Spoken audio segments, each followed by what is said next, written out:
मेरा वार्ड मेरी समस्या में आज बात करेंगे। नगर निगम कोटा उत्तर परकोटा क्षेत्र में जर्जर इमारतों से होने वाली दुर्घटना को लेकर लोगों को काफी परेशानी का सामना करना पड़ रहा है।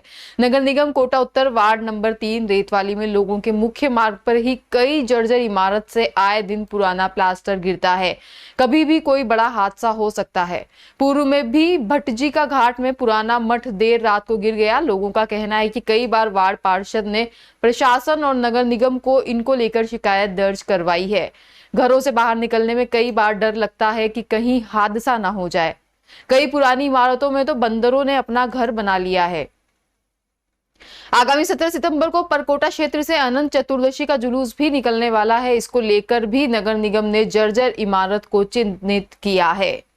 आज बेटी बच गई। आज झूम जाते आज बंदर उससे। आज अब बताओ आप पीछे आप मकान देख रहे हैं, देखो पूरे में सब न बाहर घूम सकते हैं। अब ये हाल रहता है। देखो आप अब काम कर रहे होते तो एकदम ही झुंड आ जाते हैं बंदरों का। अब उनको भी इतनी शिकायत कर दी मगर वो कुछ ध्यान ही नहीं देते हैं। तो कॉलोनी में आने जाने का मेन रास्ता यही है। ये पूरा कोटे का मेन रास्ता यही है। एक तरीके से अपने द्वारकाधीश पे भी जाती है पब्लिक, तो इधर बंद हो जाता है तो इधर से रास्ता चालू करते हैं निकलने करने के लिए। कोई बच्चा निकल नहीं सकता है। सब मतलब इतनी प्रॉब्लम है कि अब बंदा अभी आपने देख लिया किस कलर के बैठे हैं ये। अब नेक अगर अपन अंदर गए सो नटवर लाल सोन। ये सराय का स्थान है भाई साहब और वार्ड नंबर 50 है। यहाँ पूर्व में भी मैं 2 मकानों की शिकायत कर चुका हूँ। एक मकान आप मेरे पीछे देख रहे हैं, इसमें कम से कम 150 बंदर रहते हैं। जुलूस का टाइम है, ये मकान दोनों कभी भी गिर सकते हैं। हम इसकी निगम में भी शिकायत कर चुके हैं, वो इनको नोटिस दे चुके हैं, लेकिन अभी तक इस पर कोई कार्रवाई नहीं करी मकान मालिक ने।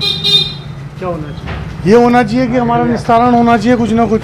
पार्षद साहब भी बेचारे हमारे साथ 2-2 बार निगम चले गए, इनको नोटिस दिला दिए, इनको फ़ोन कर दिए, इतनी समझाइश कर दी, कोई निस्तारण नहीं है। आए दिन बंदर बच्चों पे हमला करते हैं और ये मकान कभी भी गिर सकते हैं। इसकी सारी जिम्मेदारी प्रशासन की होगी। हमारी बेटी बच गई आने जाने की। हाँ, मेन गली है साहब। ये पाटन पोल मथुरा दीदी जी के दर्शनार्थी निकलते हैं इसमें से।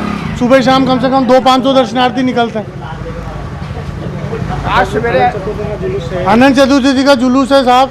ये पूरे यहाँ से आना जाना रहता है, अखाड़े के बच्चे आते जाते हैं, लेकिन कोई सुनवाई नहीं है, कोई सोचने वाला नहीं है, कोई समझने वाला नहीं है। पार्षद साहब 2 बार निगम जा चुके हमारे साथ, वहाँ पे अधिकारियों से बात कर चुके, नोटिस दे चुके, लेकिन कोई कार्रवाई नहीं हुई अभी तक।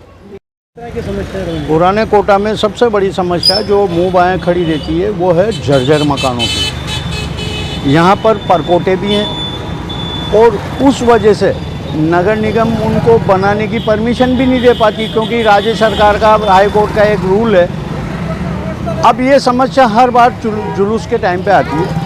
जर्जर मकान है, कई गिरने की पोजीशन पे, निगम प्रशासन और सब मिलकर उस पर जुलूस के टाइम पर क्रॉस के चिन्ह लगा देते हैं। मेरी तो एक ही मांग है कि प्रशासन को चाहिए कि चिन्हित करने से कुछ नहीं होगा, इसकी कोई उचित समस्या निकाले और जनता की जनहानि से बचे, क्योंकि यहाँ पर कभी तो रात में गिरते हैं मकान, कभी दिन में गिरते हैं। साल में 2-5 हादसे इस प्रकार के हो ही जाते हैं। लेकिन क्या पता प्रशासन क्या चाहता है।